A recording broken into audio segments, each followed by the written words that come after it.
Hey guys, and welcome back to How Logical. In this tutorial, we're gonna look at how to create an album in OneDrive. Now let us begin.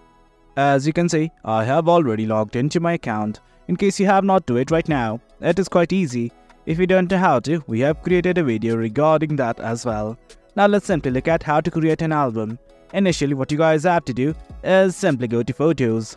On the bottom corner of the screen, on the right side, you will see a button like this that is called as Photos. Click on it right now. Now from this section, simply select the photo of your choice that you want to add to an album.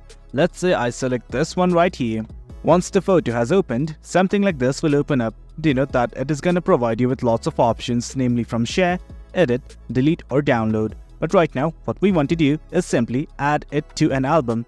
At the top right next to the star-like icon, you will see a button like this that is called as More. Click on it right now.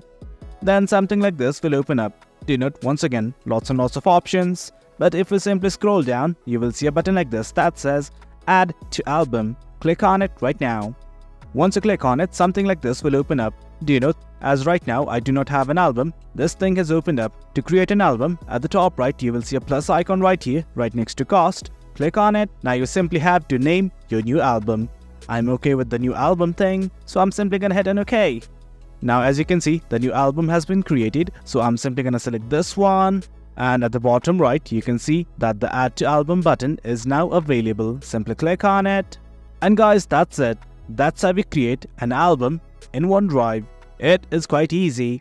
Hope you guys found this video informative, and for more content like this, to remember, like, share and subscribe. Your support fuels us. Until next time, thank you.